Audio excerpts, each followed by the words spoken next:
Alors, Les Fils de la Terre, c'est une adaptation d'un film documentaire qui a été réalisé par Édouard Bergeon, qui est sorti en 2012.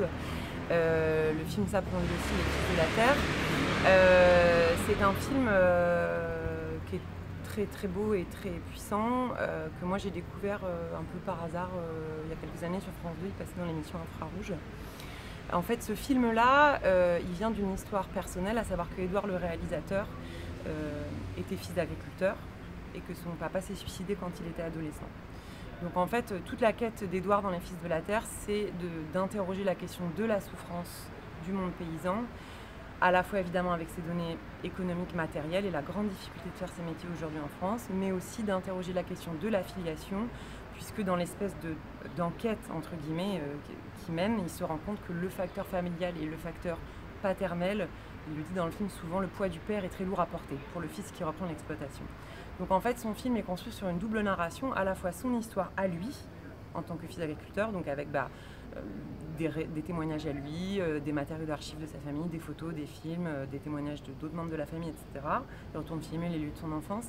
Et en même temps, pour interroger cette question aujourd'hui, il va filmer une fabrique d'agriculteurs qui pourrait être une espèce de miroir comme ça, en fait, de la famille dans laquelle lui, il a grandi. Donc, il rencontre la famille Itard avec Sébastien, ce jeune agriculteur, qui donc vit dans le Lot. C'est pas du tout la famille d'Édouard, c'est une autre famille qui a repris la ferme de son père et qui très vite, Édouard s'en rend compte, a des gros phénomènes de parallèle en fait des deux histoires sur les difficultés financières, encore une fois, la question familiale, etc.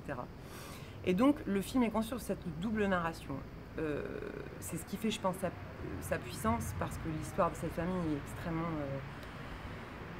dure, violente, belle en même temps, enfin elle mêle plein de choses et en même temps elle vient d'une nécessité du réalisateur qui est vraiment très forte et très intime, et je crois que cette espèce de souffle-là personnel, il embarque vraiment le film dans un endroit qui est c'est bien au-delà d'un reportage, je veux dire, ou même d'un documentaire. Il y a un fond intime qui est très puissant. Donc moi, quand j'ai découvert ce film, j'ai choisi de l'adapter en théâtre en me concentrant seulement sur l'histoire de la famille Itard, donc la famille que Édouard est allé rencontrer, parce qu'en fait le matériau de l'histoire personnelle d'Édouard et de sa présence, lui en tant que documentariste dans le film, jouait pas forcément très bien sur la scène du théâtre. C'était bien déjà de rentrer vraiment dans une histoire, une narration qui puisse aussi tendre du côté de la fiction, même si ça vient d'un documentaire. Donc on raconte cette histoire-là, l'histoire de la famille Itard. Donc cette histoire, c'est quoi? C'est l'histoire d'un jeune agriculteur qui a repris la ferme de son père, qui vit à côté de Figeac, qui fait du lait, qui a des vaches.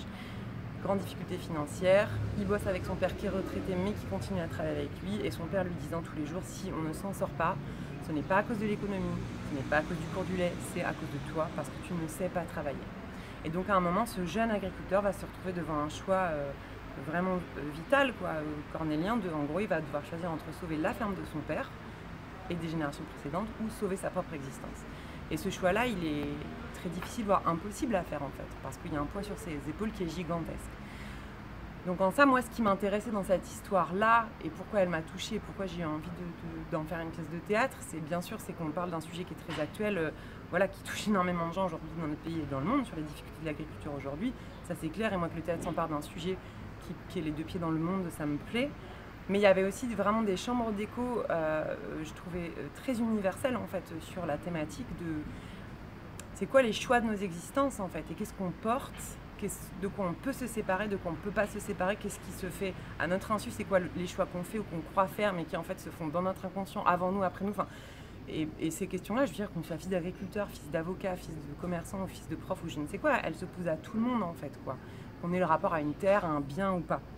Donc moi, c'est vraiment ces questions-là qui, dans leur globalité, du coup, m'intéressaient. Ce qui m'intéressait, c'était aussi de croiser les perspectives à la fois familiales et du coup presque effectivement psychanalytiques sur les schémas familiaux, les parcours de vie comme ça, et aussi une grille beaucoup plus sociale et sociologique presque en fait. Et c'est vrai que je pense que nos vies, elles sont vraiment à ce croisement-là.